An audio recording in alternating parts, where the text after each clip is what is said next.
Hammaga salom, hurmatli ahli YouTube.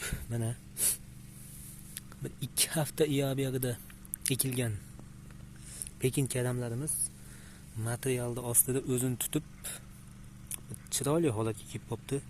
Ekayotganimizda juda ham nimjon, o'lim sangi edi va hozirgi holati mana Pekin karam. Yo'q, qarab ketgan. Yo'q, mana yana.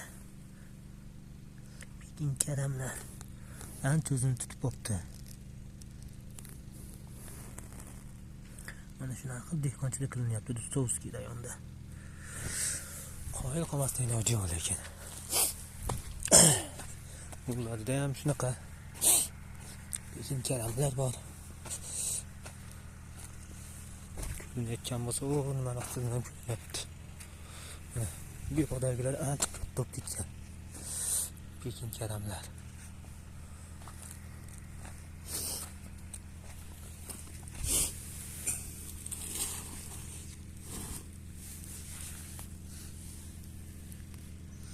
Katta olib ancha o'zini tutib qo'ygan Pekin karamlarimiz holatga kelib qoldi.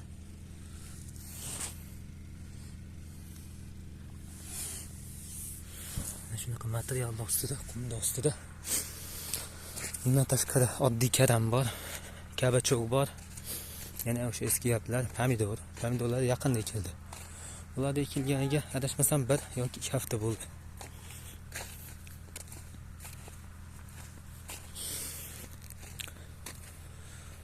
Bugün 13-may 2025-yil.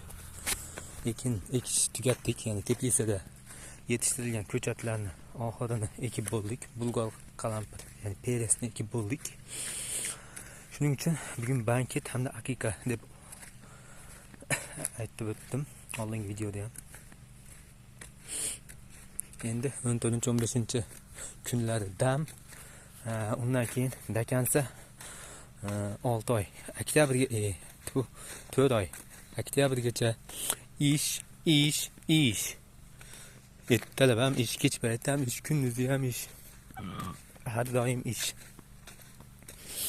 Shunaqa gaplar. Ko'z tegmagur. Pekin karamlar ancha tez o'sadigan narsa shekilli. Ekayotganimizni video qilmagan ekanman. Bir o'lim sangi nimjon ko'chatlar itda. Ular men tashqarida qolib ketgan, ya'ni material yetmasdan qolib ketgandagi holati.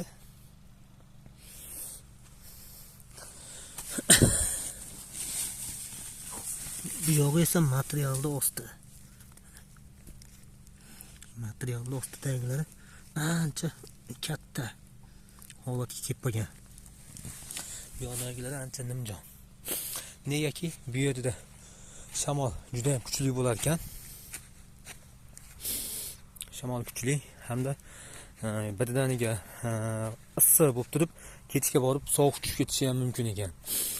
Shu sababli shu materialni ostidagi ekinlar tez amal olar ekan, tez rivojlanar ekan. Ammo bularni shuncha joyda o'rab chiqishni o'zi ham bo'lmadi. Hazilda ekan mehnat, vaqt sarflamadik. Endi bu jonivorlarni yig'ishtirib chiqish ham kerak. Yana qancha bu materialda ostida qoladi bilmadim-ku. Menimcha yana 1 oy tursa bu materiallarni yig'ishtirib kelgusi yil uchun olib qo'yiladi. Salqin joyga qo'yib simlari ham. Inshaalloh bu Pekin karam, Bulg'or qalampir, shu ekilgan ko'chatlarni hammasini yig'im terim mavsumida ham video qilib boraman, nasib qilsa. Kuzatib borayotganlarga rahmat. Obuna bo'lmay kuzatayotganlar obuna bo'lib qo'yinglar. Like bosib qo'ysanglar, bu men uchun ancha motivatsiya, dalda bo'ladi.